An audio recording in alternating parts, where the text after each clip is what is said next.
কেন দিব সামনে দিব না না মেলাক্ষণ লাগবে অনেকক্ষণ লাগবে একটু টাইম দিন। যখন গাড়িটা টান দেয় তখন দেয় নাকি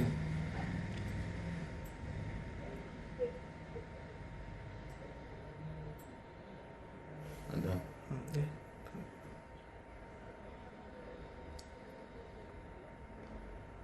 ওদের দেখি টাকা নিচ্ছে। না খারাপ হয়েছে টাকার জন্য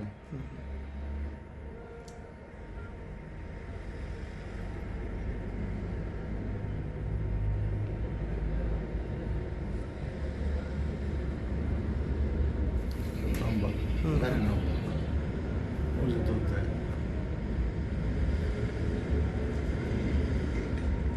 এটা অবশ্যই হত্যাকাণ্ড 100%। আমার ছেলেরা অবৈধভাবে মেরে ফেলছে। আমরা সুস্থ বিচার চাই। আমরা সুস্থ বিচার চাই। অবৈধভাবে গাড়িতে ধাক্কা মারিয়ে মারিয়ে ফেলেছে। গাড়ি উঠা দিচ্ছে গাড়ি ফেলতে। আমরা সুষ্ঠু বিচার চাই এই হত্যাকাণ্ডের। মিনিটে 4:15 সময় আমাদের ওয়েলম্যান ছিল এইখানে একটা গাড়ি, কালো একটা পাজারো গাড়ি ঢুকছিল তেল নিতে। তা ওই গাড়িতে 5,000 টাকার তেল নিছে। তেল নেওয়ার পরে সে অনেক তাল বাহানা করতেছে, বলছে টাকা দেন, দিতেছি, বলছে দিতেছি এই কথা বলে টাকা না দিয়ে সে অনেক তাল বাহানা করে তারপরে আস্তে আস্তে গাড়ি টান দিলে ওই ছেলেটা পাঁচ গেছে। পাঁচ গেলে জোরে টান দিয়ে রাস্তায় গেছে। রাস্তায় গেলে ওই ছেলেটা সামনে দিয়ে দৌড় দিলে ওই গাড়িতে ওর বাড়ি দিয়ে ফেলে দিয়ে গাড়ির উপর দিয়ে চালায় চলে গেছে, মানে ওদের মারি দিয়ে চলে গেছে, চাপা দিয়ে চলে গেছে আর কি। পরে আমরা যে হেরে দেখলাম যে ও শুয়ে রয়েছে। তারপরে আমি ম্যানেজারকে ডাক দিলাম, ম্যানেজার আমি গেলাম, যা দেখলাম যে মারা গেছে। তারপরে সাথে সাথে ওই আমাদের কোম্পানির বসকে জানালো। তারপরে আপনার হাইওয়ের পুলিশ আইলো, সবাই এসে তখন এই লাশ হাইওয়ে থানায় নিয়ে গেল। এখন রাজবাড়িতে নিয়ে গেছে। এখন আপনার রাত 4:30 এই ঘটনা ঘটছে। এখানে ওই ছেলেটা দীর্ঘ 1.5 বছর ধরে চাকরি করে, অয়েলম্যানের চাকরি করে।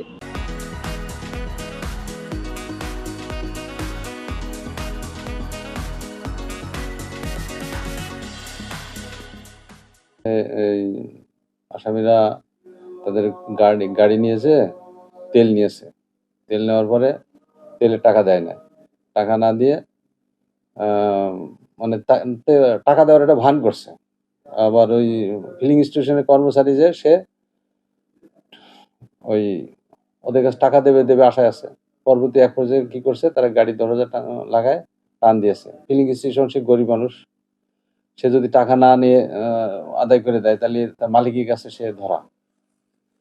সেই কারণে সে ওই টাকা নেওয়ার জন্য সে গাড়ির সাথে সাথে দৌড়াচ্ছে। এক পর্যায়ে তারা তাকে গাড়ি চাপা দিয়ে রাস্তা করে হত্যা করে চলে যায়। হ্যাঁ, এটাই আমরা পেয়েছি। তারা চাপা দেয় দিয়ে চলে যায়। এই সংবাদ পাওয়ার পর আমরা আসামিদের গাড়ি অনুসন্ধান করি। এক পর্যায়ে আমরা মোবাইল কল লিস্ট বা বিভিন্ন মাধ্যমে তাদের অবস্থান জানতে পেরে আমি আমার ইন্সপেক্টর তদন্ত আরও আমার থানার অন্যান্য অফিসার ফোর্সের সহায়তায় তাদেরকে রামকান্তপুর এবং বনিবাহ এলাকা থেকে তাদের গ্রেপ্তার করি। আর এই ঘটনায় যে গাড়ি দিয়ে তারা চাপা দিয়েছিল সেই গাড়িকে আমরা উদ্ধার করে আমাদের থানা হেফাজতে নেওয়া হয়। এই ঘটনায় এখন পর্যন্ত মোট কয়জন গ্রেপ্তার? 2 জন গ্রেপ্তার। হ্যাঁ, হত্যা মামলা।